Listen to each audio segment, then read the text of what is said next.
بسم اللہ الرحمن الرحیم۔ سورہ یوسف عظیم اور دائمی رحمتوں والے خدا کے نام سے۔ الف لام را۔ یہ کتاب مبین کی آیتیں ہیں، ہم نے اسے عربی قرآن بنا کر نازل کیا ہے کہ شاید تم لوگوں کو عقل آ جائے۔ پیغمبر، ہم آپ کے سامنے ایک بہترین قصہ بیان کر رہے ہیں جس کی وحی اس قرآن کے ذریعہ آپ کی طرف کی گئی ہے، اگرچہ اس سے پہلے آپ اس کی طرف سے بے خبر لوگوں میں تھے۔ اس وقت کو یاد کرو جب یوسف نے اپنے والد سے کہا کہ بابا، میں نے خواب میں 11 ستاروں اور آفتاب و ماہتاب کو دیکھا ہے اور یہ دیکھا ہے کہ یہ سب میرے سامنے سجدہ کر رہے ہیں۔ یعقوب نے کہا کہ بیٹا خبردار، اپنا خواب اپنے بھائیوں سے بیان نہ کرنا کہ وہ لوگ الٹی سیدھی تدبیروں میں لگ جائیں گے کہ شیطان انسان کا بڑا کھلا ہوا دشمن ہے، اور اسی طرح تمہارا پروردگار تمہیں منتخب کرے گا اور تمہیں باتوں کی تعویل سکھائے گا اور تم پر اور یعقوب کی دوسری اولاد پر اپنی نعمت کو تمام کرے گا، جس طرح تمہارے دادا پردادا ابراہیم اور اسحاق پر تمام کر چکا ہے۔ بے شک تمہارا پروردگار بڑا جاننے والا ہے اور صاحب حکمت ہے۔ یقیناً یوسف اور ان کے بھائیوں کے واقعہ میں سوال کرنے والوں کے لیے بڑی نشانیاں پائی جاتی ہیں۔ جب ان لوگوں نے کہا کہ یوسف اور ان کے بھائی یعنی ابن یامین ہمارے باپ کی نگاہ میں زیادہ محبوب ہیں، حالانکہ ہماری ایک بڑی جماعت ہے، یقیناً ہمارے ماں باپ ایک کھلی ہوئی گمراہی میں مبتلا ہیں، تم لوگ یوسف کو قتل کر دو یا کسی زمین میں پھینک دو تو باپ کا رخ تمہاری ہی طرف ہو جائے گا اور تم سب ان کے بعد صالح قوم بن جاؤ گے۔ ان میں سے ایک شخص نے کہا کہ یوسف کو قتل نہ کرو بلکہ کسی اندھے کنویں میں ڈال دو تاکہ کوئی قافلہ اٹھا لے جائے اگر تم کچھ کرنا ہی چاہتے ہو۔ ان لوگوں نے یعقوب سے کہا کہ بابا، کیا بات ہے کہ آپ یوسف کے بارے میں ہم پر بھروسہ نہیں کرتے ہیں، حالانکہ ہم ان پر شفقت کرنے والے ہیں، کل ہمارے ساتھ بھیج دیجئے،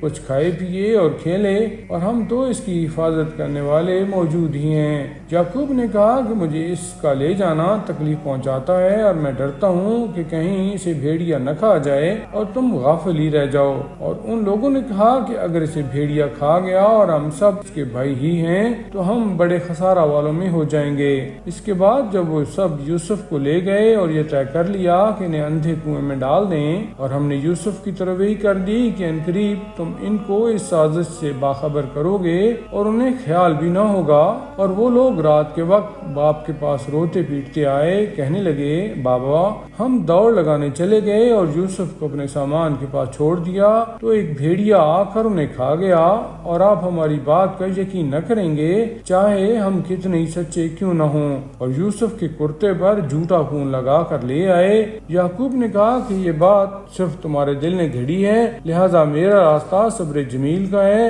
اور اللہ تمہارے بیان کے مقابلہ میں میرا مددگار ہے۔ اور وہاں ایک قافلہ آیا جس کے پانی نکالنے والے نے اپنا ڈول کنویں میں ڈالا تو آواز دی، ارے واہ، یہ تو بچہ ہے، اور اسے ایک قیمتی سرمایہ سمجھ کر چھپا لیا، اور اللہ ان کے اعمال سے خوب باخبر ہے۔ اور ان لوگوں نے یوسف کو معمولی قیمت پر بیچ ڈالا، چند درہم کے عوض، اور وہ لوگ تو ان سے بیزار تھے ہی۔ اور مصر کے جس شخص نے انہیں خریدا تھا اس نے اپنی بیوی سے کہا کہ اسے عزت و احترام کے ساتھ رکھو، شاید یہ ہمیں کوئی فائدہ پہنچائے یا ہم اسے اپنا فرزند بنا لیں، اور اس طرح ہم نے یوسف کو زمین میں اقتدار دیا، اور تاکہ اس طرح انہیں خوابوں کی تعبیر کا علم سکھائیں، اور اللہ اپنے کام پر غلبہ رکھنے والا ہے۔ یہ اور بات ہے کہ اکثر لوگوں کو اس کا علم نہیں ہے۔ اور جب یوسف اپنی جوانی کی عمر کو پہنچے تو ہم نے انہیں حکم اور علم عطا کر دیا کہ ہم اسی طرح نیک عمل کرنے والوں کو جزا دیا کرتے ہیں، اور اس نے ان سے اظہار محبت کیا جس کے گھر میں یوسف رہتے تھے،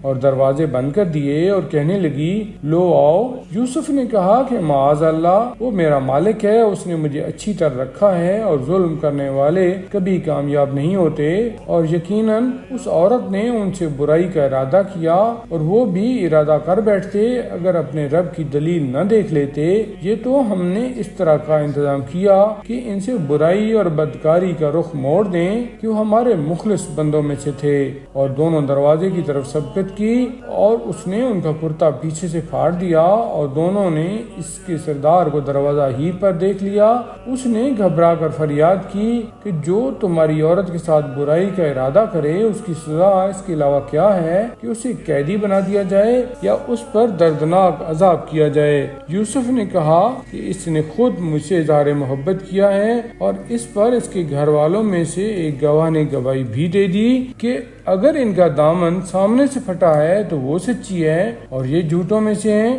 اور اگر ان کا کرتا پیچھے سے پھٹا ہے تو وہ جھوٹی ہے، یہ سچوں میں سے ہیں۔ پھر جو دیکھا کہ ان کا کرتا پیچھے سے پھٹا ہے تو اس نے کہا کہ یہ تو تم عورتوں کی مکاری ہے، تمہارا مکر بہت عظیم ہوتا ہے۔ یوسف اب تم اس سے اعراض کرو، اور زلیخا تو اپنے گناہ کے لیے استغفار کر کہ تو خطا کاروں میں ہے۔